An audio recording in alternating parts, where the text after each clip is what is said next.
Terpack here with another reason not to become Eastern Orthodox. I was looking at this book that I bought called The Life of the Virgin Mary, put out by Holy Apostles Convent in Colorado.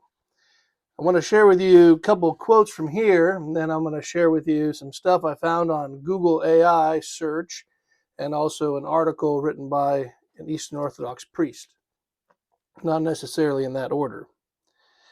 But it says here in the preface to this red book, which is well known to most Orthodox people in America, it says, what is known about her, that is the Virgin Mary, what is known about her background is to be found in the Holy Gospels, the Acts of the Apostles, and only those portions of various apocryphal accounts which have in part been accepted by the Church.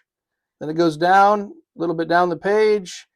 However, in several instances, the Holy Fathers of the Church, together with the hymnographers and the iconographers, with great spiritual discernment, borrowed from and expanded certain episodes within the apocrypha. I'm not talking about Old Testament apocrypha. I'm talking about books like the Protoevangelium of James and some others. We'll be talking about that one today. It says, borrowed from and expanded certain episodes within the Apocrypha. They believed that these accounts, like buried pearls, were valid and edifying, and having incorporated them into their writings, these accounts have become part of the ancient tradition. Interesting.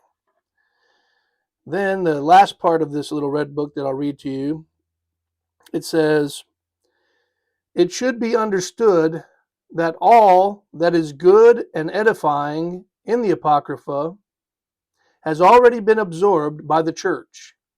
These true accounts have been presented to the faithful through the hymns, iconography, and writings of the Holy Fathers, and there is no need for the Orthodox Christian to search these writings. I tell you, basically, they're writing this account of the life of the Virgin Mary largely based on this information, but you guys don't need to check it out. I wonder why. There's an article by Father Lawrence Berger on the American Carpatho-Russian Orthodox Diocese of North America website. That's a mouthful. He writes, one of the most important books in the history of the Church as it relates to Mary, the Mother of God, is the Protoevangelium of St. James. Although this book has been regarded as apocryphal, he puts it in quotes, and even condemned by the Church, it relates traditions about the Mother of God that simply are not to be found anywhere else. If he's right, that's very interesting. Can't find this stuff anywhere else. But it's in a book that the Church never accepted, but that's where the information is. After a paragraph defending the work of the Protoevangelium of St. James, he writes, this book, which purports to have been written by the Apostle James, the brother of the Lord, records the events leading up to the birth of the Theotokos.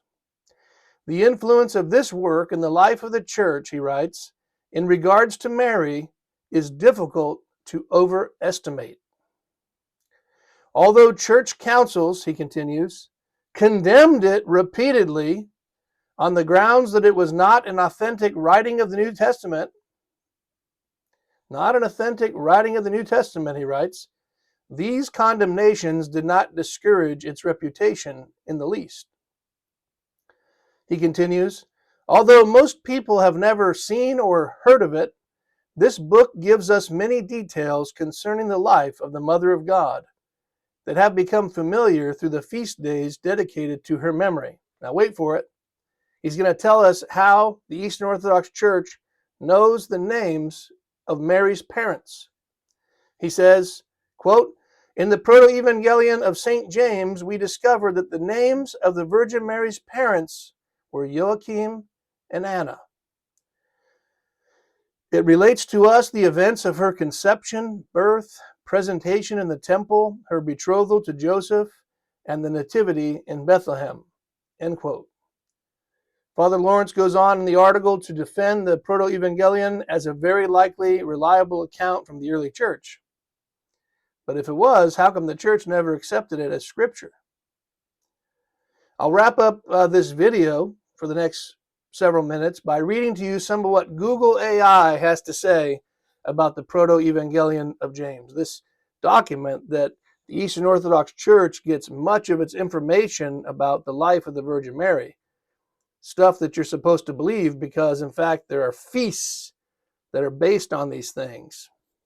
The feast of the Nativity of the Mother of God, the feast of the falling asleep of the Mother of God, and then a couple more. Sometimes Google gets it really quite right.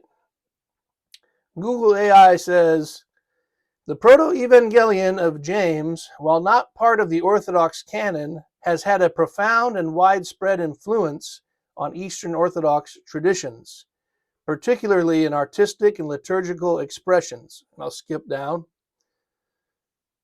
Did you ever, now I'm saying it, not Google, did you ever wonder where the idea of Jesus being born in a cave came from in the Orthodox icons of the Nativity of Christ? Back to Google. Quote, the idea of Jesus' birth in a cave, a detail from the Protoevangelium, is a common motif in Eastern Orthodox iconography, particularly in representations of the Nativity. Google continues, the narrative of Mary's entry into the temple, described in the Protoevangelium, is also a frequent subject in icons and mosaics. Skipping down a little bit, the Protoevangelium, Google continues, has contributed to the development of specific prayers and hymns about Mary's life, particularly her role in the salvation of humanity. Okay, skipping down. Number 4, under the result, when I typed in my particular query, says, reception and interpretation. The Protoevangelium is not considered a part of the Orthodox canon, but it is widely read and revered by many Orthodox Christians. Regardless of its specific purpose, the Protoevangelium has had a significant impact on Eastern Orthodox faith and practice, especially in its influence on artistic and liturgical traditions, which Google said that earlier. It goes on, in essence, the Protoevangelium of James, while not part of the official canon, has served as a rich source for inspiration, shaping artistic expressions, liturgical practices, and even theological understandings related to the Virgin Mary within the Eastern Orthodox tradition, end quote. So, the Protoevangelium of James, okay, that some of you never heard of till today, it wasn't good enough to be included in the canon of Scripture. Not good enough to be part of the Scriptures, but we should trust it to give us all these details about the life of the Virgin Mary, and even have feasts that are done that we need to take on as a major important thing in the life of the Orthodox Church, which I'm not in any longer. And then based on that, we need to venerate her and pray to her in church services and daily private prayers. I don't think so. We have very limited information about the Virgin Mary in the Gospels and in the book of Acts, the Acts of the Apostles. But all this other information, the Orthodox Church gets all this, and they tell you it's holy tradition. They're getting it from a source. This one is the big one, the Protoevangelium of James, that the Orthodox Church itself never even accepted, in fact, rejected or condemned. So, does that make sense?